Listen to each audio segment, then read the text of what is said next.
ঝামেলাটা হচ্ছে এই কারণেই, এটা যৌক্তিক হবে না। যদি ফেব্রুয়ারির মাঝামাঝি জাতীয় নির্বাচন হয় তো এটা তো বিরাট প্রস্তুতি। গণভোটও তো একটা বড় নির্বাচন, সারা দেশ মিলেই নির্বাচনটা হবে, গণভোটটি হবে। তাহলে এইটার প্রস্তুতি নেবে কখন, ওইটার প্রস্তুতি কখন নেবে? এর মধ্যে তো একটা সময়ের তো একটা ক্লাশ লেগে যাবে এই জায়গায়। তো এই ধরনের জেদাজেদির তো কোনো কারণ নেই। আপনার যদি একই টাকায়, আমি মানে যা সহজে বোঝার জন্য, একই খরচে যদি জাতীয় নির্বাচন এবং গণভোটটা হয়ে যায়, তাহলে বাড়তি খরচ এবং সময়ের যে মানে এই যে আঁটোসাঁটো যে বিষয়টি, যে সময় নেই, একেবারে কম সময়, কিন্তু তারপরেও এটা করতে হবে। তো এটা তো এক ধরনের, আমি মনে করি যে যেমন আমরা অনেকেই যেটা প্রাপ্য নয় সেটাও যখন চাই, তখন সেটাকে আমরা বলি মামার বাড়ির আবদারের মতো একটা বিষয়।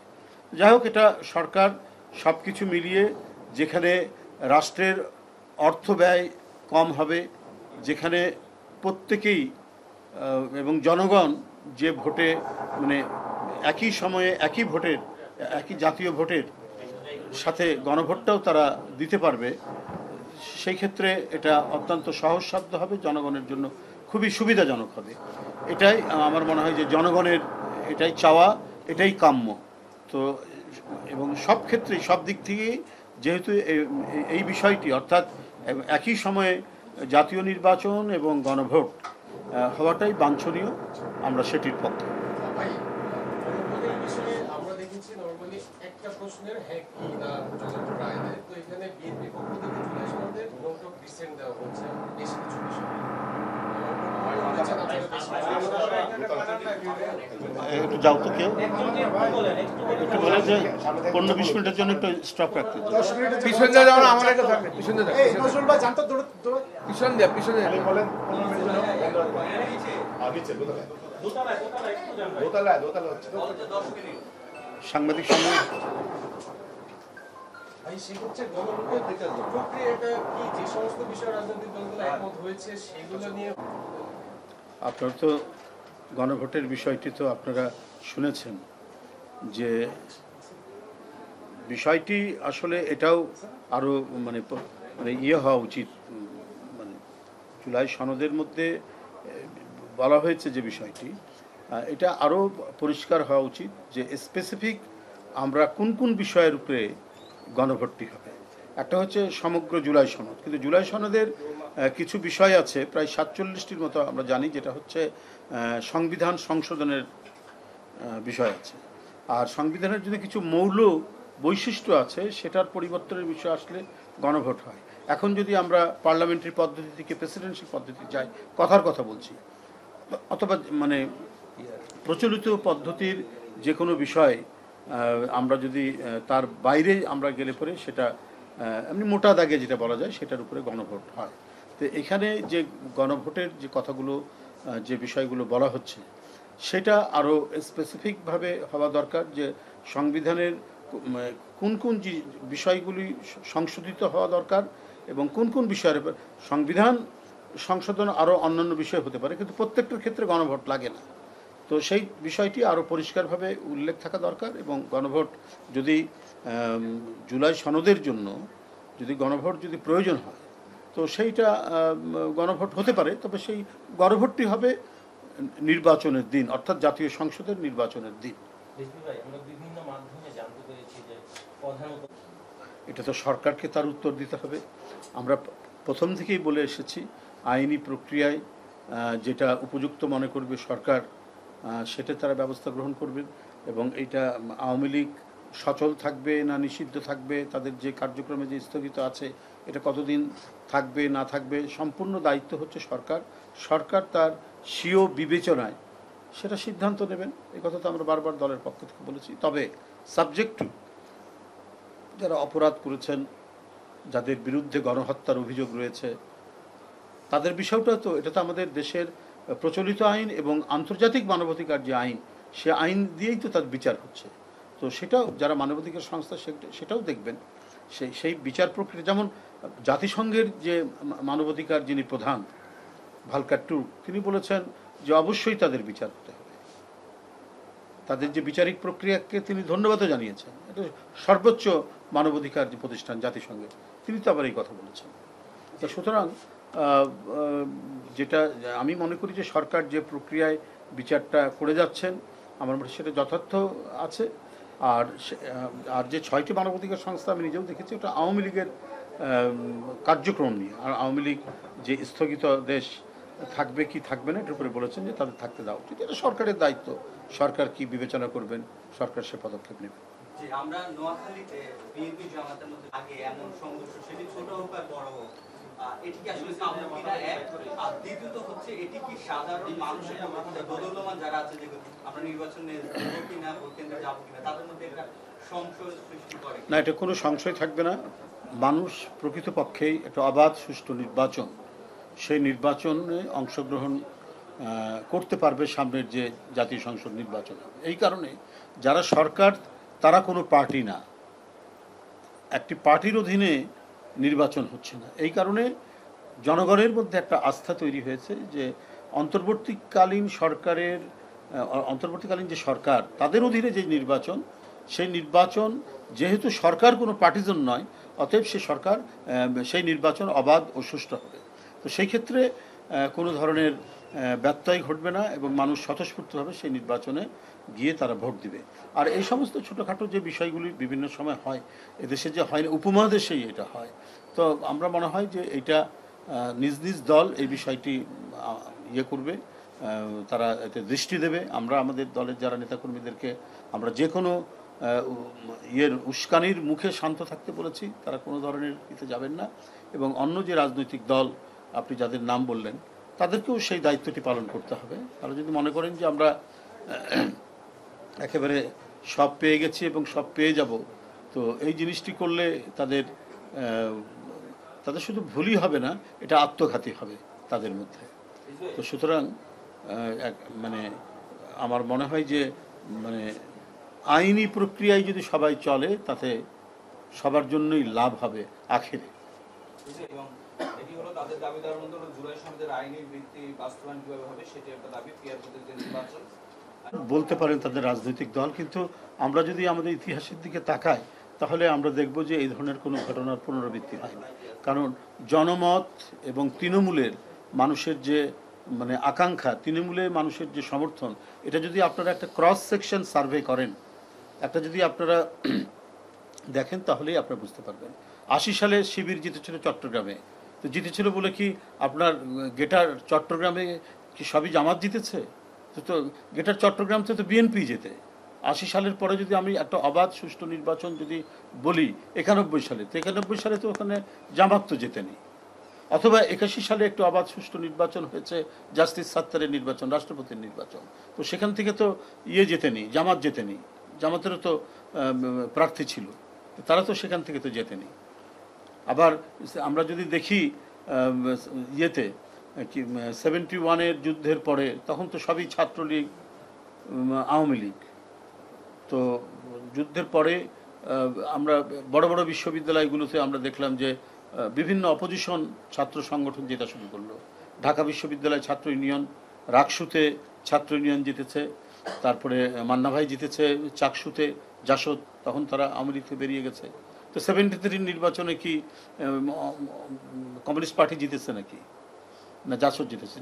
তারা করেছে, মানে কারচুপি করেছে, অনেক কিছু মানে কি বলে জোর জবরদস্তি করেছে, ভোট ডাকাতিও করেছে, কিন্তু তারপরেও আওয়ামী লীগ জিততো 73 নির্বাচন।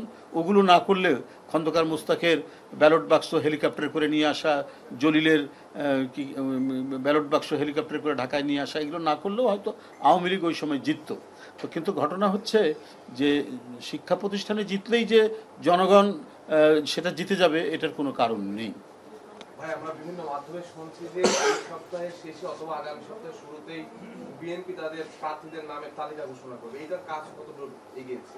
কাজ চলছে, কাজ নানাভাবে চলছে, কিন্তু কবে, কখন, কোন তারিখে ঘোষণা করবে এইটা তো এখনো আলোচনা হয়নি। তো পত্রপত্রিকা এবং গণমাধ্যমে আপনার যে তালিকা দেখেন ওটা ওই গণমাধ্যম বা ওদের নিজস্ব তালিকা, ওটা বিএনপির তালিকা না। যখন অফিসিয়ালি যখন বলা হবে যে এইটা হলো বিএনপির তালিকা, তখনই আপনারা সেটা বিশ্বাস করবেন, তাছাড়া অন্য কিছু বিশ্বাস করবেন না। সম্ভাব্য কতদিনের মধ্যে এই তালিকাটা দেখতে পেতে পারে? খুব তাড়াতাড়ি না, সেটা আমি বলতে পারবো না, তো তাড়াতাড়ি হবে। একটি দলকে দেখছে তারা বলছে যে জুলাই সনদের আইনি ভিত্তি দেওয়ার জন্য তারা একটা দাবিতে নামার, রাস্তায় নামার পরিকল্পনা করছে। এছাড়া তারা একটা প্রতীক পাওয়ার জন্য এই বিশেষ সামান্য বিষয় এটা নিয়ে রাস্তায় নামার জন্য সরকার এনসিপি এটার জন্য দেখুন হুঁশিয়ারি দিচ্ছে।